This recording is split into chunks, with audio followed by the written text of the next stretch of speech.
Hi, I'm Liz. And I'm Rhea. Welcome to Karma's My Bitch, a podcast about sex, love, magic, desire, purpose, bliss, and how life isn't simply the stories we tell ourselves. When you're in your karma and you're coming out of it, even hell, even the beginning stages of M, the ups and downs are quite up and down. Yeah, they're pretty stark. Whereas now, everything's kind of on a baseline. When you're dipping, you don't stay there for long and the dips aren't that low. It's like the depth and the width of those dips are not as dramatic. Mm-hmm. And even if they are for a moment, you tend to pick yourself up quite fast. And for me anyway, what I've noticed, because my bodies are much more aligned, so many things kick in and push me back up. It's your knowing. As we spoke about in a previous episode, how knowing is like a really big part of bliss. And so when you talk about how when you're going through your karmic undoing process, and even in magic, when you have those dips, they tend to be starker, right? Mm. And that's because we're having to raise our frequency.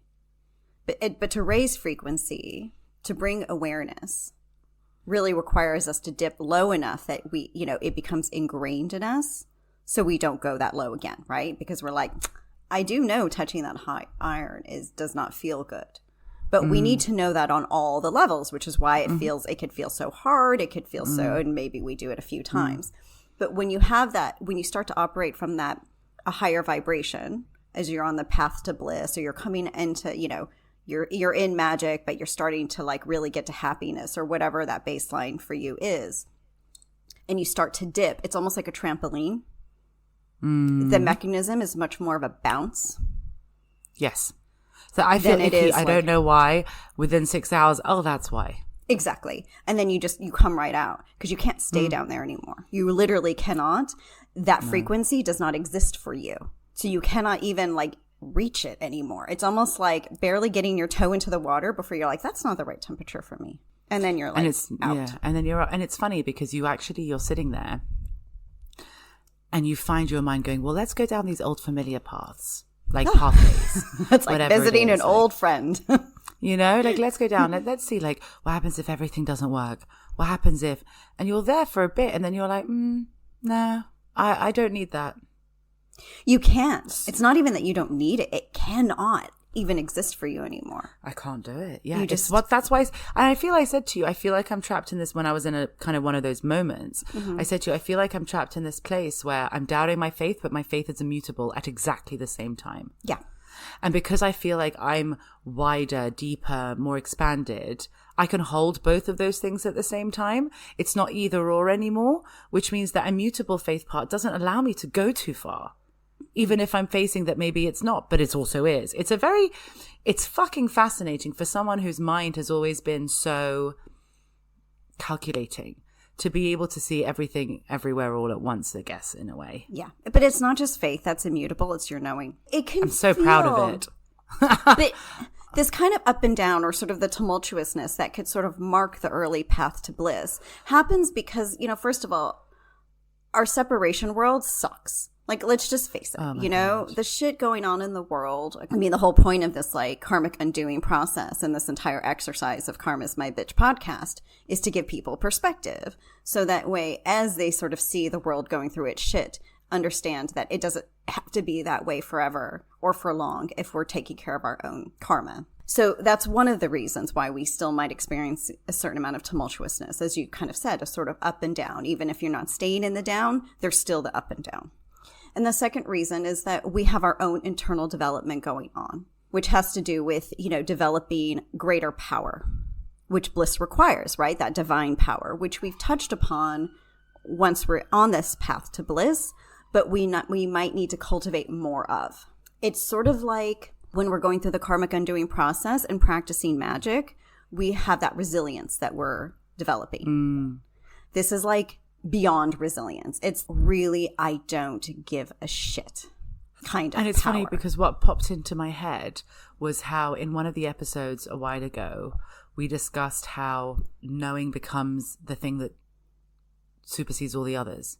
That our knowing is like, it's not that you replace I want to say that was this season or previous. I don't know. I feel like it was. Okay. I feel it was. I feel like maybe it's Knowing Plus. I don't remember when it is. I mean, in but the it's end, almost like speed of light. We've just moved way past it. We don't know. But I remember that it's like almost like hope, faith, and trust just get eaten up by knowing. And it's just you know, and you don't need anything else. Yeah. And I don't know why that popped into my head, but I think it did because it reminds me that even though the path to bliss, we're really making it sound not very easy, it actually comes naturally. Because when you know something and all you're doing is reinforcing that knowing, so it gets stronger and stronger and stronger, even though the world may look one way, you just know it's going to be different, so it just doesn't bother you. It's like you can, it's like one of those weird like optical illusion things, like, oh, it looks like it's popping out the page, but I also know it's a piece of paper. Yeah, exactly. I don't know how to explain that any differently. And I think that actually it is that kind of result of wanting more, which is obviously one of my favorite things, because it's not foisted upon us. It's just, I want more and I know it's possible and I know I can see it. Yeah. So I'm going to choose that. Yeah. Because every time I've chosen more for myself, ultimately that's what I've gotten. Yeah. And you can feel and sense its potential as well as recognize it, right? And as you said, the optical illusion that you're referring to is effectively separation. Mm-hmm. I mean, that image is popping out and I can see it, but I can see it for what it is. Yeah. And as you said, it stops being potential and starts being probable. Yes, exactly. And then from probable, it goes to what's on it for sure. I don't know what the word is after probable. Very likely. Guaranteed. I don't know. But you just know it. You just know it. Yeah. These early stages on the path to bliss are kind of funny. They're like, it's definitely not like when in your karmic undoing process where you're a little bit all over the place. You're almost like a toddler. When it comes to the karmic undoing process and sort of going from separation consciousness or lower consciousness to higher consciousness, it can almost just feel like you've gone through kindergarten, elementary school, primary school, through high school, right? That's effectively your karmic undoing process in terms of your consciousness growth. I feel they also threw like university at me at points. But anyway, go on. Yeah, no, but university had more to do with your evolution and this whole spiritual bit and like higher consciousness, etc. But like really, it's kind of like as you go through high school and stuff is where you just become, you're getting there. But like in these early stages of bliss, it could really feel a bit like being a teenager again, which I thought was kind of funny when they sort of compared that. And I was like, well, I get that because like you're a little bit more impulsive because you're trying out your power, but not in like that karmic way of I have to see what my power is like. It's like testing the limits. How far out does it reach? And you're going to always be willing to go much further than you ever imagined when you were in your karmic undoing process. Shockingly. You're like beyond. And then you're also needing a lot more sleep because you're exercising a lot more of that power and you're in your heightened awareness all the time because of it. So because you're carrying that level of awareness, it's just you're on. And that could be a bit exhausting.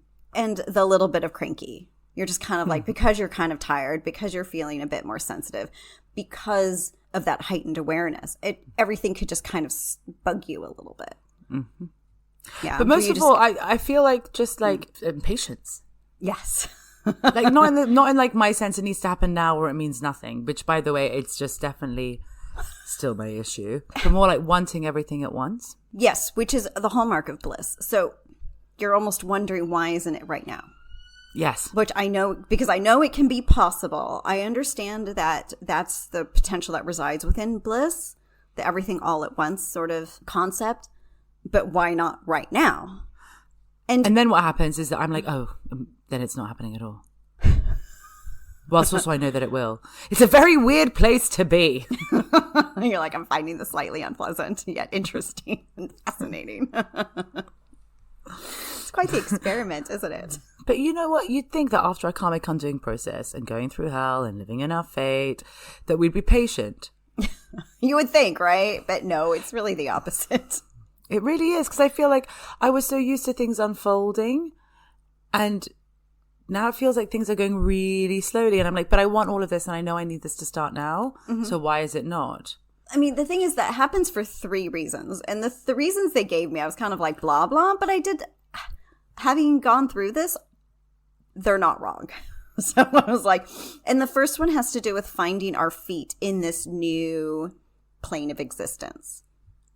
Because full divine power is a lot for a single soul to be able to wield and hold and not overwhelm others with, let alone themselves. So we need that. We need that time to kind of adjust to it. And the second one has everything to do with figuring out what's next, which was my thing. Okay, go on. Because, for me, it was a single process, this path to bliss. I think more people will be in my camp than your camp, which is kind of doing it in bursts over a period of time. And we all have our own process. But for me, and I assume this also says it also links to like where we are in our fate as well, right? Yes, absolutely. But for me, because I was kind of in this bubble for a while as I was adjusting to this different vibration, it just got really quiet for a time. And that time felt like a long time. Whereas I think I would have really struggled with that. Yeah. I mean, not everybody can sort of do that and go that quiet. I don't mind it so much. It sometimes bothered me, but I had enough to do that I wasn't feeling like, oh, I'm going to do sit on my hands and like watch TV for the next 4 months. There was like enough for me, but you also had a book to write. You also had to focus on other things, and you're very, you also had to remain steeped in magic. So it wouldn't have worked for you. But at the same time, given our partnership, and this will play into how we understand bliss too, in terms of relationships, you also needed to adapt to the vibration enough so we could continue to work together. Because in our partnership, we can never be too divergent. So when we're having to figure out what's next, and again, this was the thing that was like, if I wanted to drive myself crazy these months, I would have, wondering, well, what am I doing? I should be doing, this idea of like, well, we have books we're putting out. I should be marketing them, or et cetera, et cetera. I would have gone mad. Sometimes what we really need to do is just give ourselves space. Going back to an earlier episode about internal space. Because we're not just fulfilling our fate, we're entering the unwritten part of our fate. So we have to be able to position ourselves for that. And that has to do with orienting ourselves within that fate tapestry. And there's going to be an episode on that coming, which I think you're going to find really cool. Maybe we have to move cities, move homes, or change jobs, or we have to allow for relationships to also pivot to be able to position ourselves. So that's the other thing I had to learn to do. And the third reason has to do with ensuring that we're not leaving behind anything that we need to take with us on this path to bliss. That bit is weird because, I feel like I'd assume that by now we've got it all together. Yeah. But then I think about the earlier episode we spoke about that even though there's nothing that can be brought into bliss that doesn't vibrate at bliss, we can't leave pieces of ourselves behind. No, we cannot. Anything that has the mark of the divine cannot be left behind, which is the I have to go back and I have to go, that mechanism inside of me, which was how I survived separation. I am always as I am. I have to go back and pick up that piece. That's my motivation. That's a piece of my divine power. I cannot leave that behind. It's not necessarily the piece of like, oh, there's one final thing I need to heal. It's it's one final thing about me that I need to remember. I've been going through this entire phase, and it lasts several months. I mean, for some, it can be as little as 4, depending on their purpose and where they are. It could also be up to 6 months, but not usually more than that.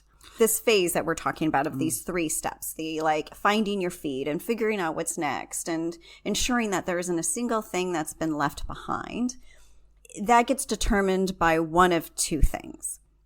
The first is, how far along in your fate are you? And have you fulfilled all the necessary contracts for your purpose? So that's one. The second is, how powerful are you in your life? Have you reached a point where you are the determinant of your fate? You need to be able to have fulfilled one of those 2. If you are the determiner of your fate, it means, are you allowing, the other way to ask yourself is, am I allowing anything to control my response to my circumstances or influence my response to my circumstances? There's different ways in which you can, different words you can use. And we know that by maximizing our fate, what we're effectively doing is maximizing our purpose. Because purpose is that line. It's the through line that moves us through our fate efficiently and quickly. It's true. in a way that I never fully understood. But when I was going through, when we have, like, you know, as we discussed in the beginning of this episode, the kind of dips, my and I did this with us in our work when I was going through my karma, because obviously that was what it was partly for. But now, without that, my initial instinct, I wake up and I was like, I want to write, I want to process, I want to write this all down, I want to use it to enjoy, like, and my purpose. And then as I'm processing and writing and creating, my life kind of falls back into place. It really does. All those other circumstances that we think require our attention that probably don't, but would normally serve as just a distraction from our general malaise or discontent with the fact that we're not engaged with our purpose, just kind of fall by the wayside. And the things that actually really do matter, as in are real to us, then they can call our attention. But we have that perspective of, this either improves or does not my life, and I know how to do this now because my purpose matters to me. It's what I am here to make real, and only the things that can be made real with it can continue with me. Yes. So does that mean there's no path to bliss if you can't fulfill your purpose? Correct. And that's going to be where happiness and bliss diverge. So, because with happiness, you can almost bypass purpose, you know, so you can bypass certain things like purpose fulfillment to get to happy, but it's going to be very limited. And this is where I think we're going to see some people get to. So their happiness ends up being sort of defined by or just experienced through others. It's a bit like being a stage parent, where you kind of poured with all of your great intentions. Like, you're very well-intentioned. I really want to support my very talented child. And then you see them succeed and thrive in, you know, with their talent. And you're like, job well done on me, got them there. And so you're almost riding the coattails of their success and making it your own. But as we've said, no one else can be your purpose. So what happens then is that everything that they do as a result, and granted it did require some of your efforts, that ends up defining your emotional state. And so you've cultivated none of your own. So you've effectively just put yourself on hold, and you've shelved yourself, a good portion of yourself, for that other person's success. So if your happiness is dependent upon that, you will suffer the greater dips because you haven't taken care of those other aspects of yourself. When you aren't happy, so I'm going to get like a little technical for a second and go back to that fate tapestry that we all love, right? That visual. So say you're unhappy and you have those fate lines, however many, 3, 4, 5. I mean, at happy, maybe you have 5. It's not likely though. So you have your like fate lines operating. And so they're all lit up, however many you're operating with, right? And you can touch enough of those lines and you can bring them together to get to happy. So you're cruising, but you actually end up hitting a wall because you're not able to use your purpose line to break through. So you've effectively started to stunt your evolution. You're effectively just saying, okay, these are the things I'm going to experience in life because I know that they'll bring me pleasure. I know that my happiness is experienced when I travel or when I'm with this person or when I go to this type of music concert. So I'm just going to kind of commit my life to doing that. But I'm not really doing the thing internally that is driving me. And I'm not doing that and other things because I'm not doing the other things bit. Right, exactly. So you're effectively taking those lines and you're tying them together and you're holding on to those collective energies to define your happy. But if you're binding yourself to those collective energies, should anything happen that makes one of those lines fall or falter, I should say, it weakens that bond. So your happiness becomes circumstantial. That these conditions have to be in place for me to experience the way I'd like to experience it, and that keeps me happy. Now, it doesn't mean that we don't experience like superficial disappointments. Like, oh, I had this plan to go to this one concert and it got canceled and I may not ever get to go see this person live again. You'd be a little disappointed, but you wouldn't fall out of happiness necessarily. But say it wasn't just about that one concert, but a series of things that had to do with in that same vein of, I like to pursue music and I travel the world to be able to do that. But if one thing kind of falls and then another thing, because it's like a domino effect. But why would that even happen if you're post-karma in happy? Because you don't get to say or control what is happening in a separation world. Okay. Because anything goes. Remember, in a free will world, anything can still happen. So if your happiness or your circumstances are still defined by the world of separation in some way or another. Exactly. Your host. Exactly. Or somehow connected to your host. And that's why you can never tie your purpose to another person's purpose, because their circumstances are going to be somewhat different from yours. I mean, I look at my husband, I look at where his happy lies versus mine. We're fairly divergent at the moment. It's not going to be like that forever because we'll learn how to line it up. But right now, he's still trying to figure that out. And so he has his ups and downs. I'm not going to ride that wave with him. Are you kidding? How unpleasant. But none of this is actually dire, I'm assuming. Not at all. You have the mechanisms in place in order to be able to ride out anything. What it takes is not just heightened awareness in this case, but full divine consciousness. I know who I am, and I am always as I am. And that becomes immutable and unshakable. And also because what you've written, which is... Go ahead. You say it. Isn't it just also because post-karma life is about getting better and better, and we discussed this in a previous episode of the season, that we're meant to be building joy on joy on joy to reach bliss. Yes. Right? So traversing that fate tapestry, gathering the lines, as you would say, and strengthening our worlds with the passion of our hearts. Yeah. Makes everything amazing. Yeah, and in the end, it allows us to continue to move forward in all the areas, just with that sense of conviction and determination, which I feel like you have in spades, So we're all here to make our lives the best that they can possibly be. It's all that potential that you mentioned earlier in the season, and that is enough and then some.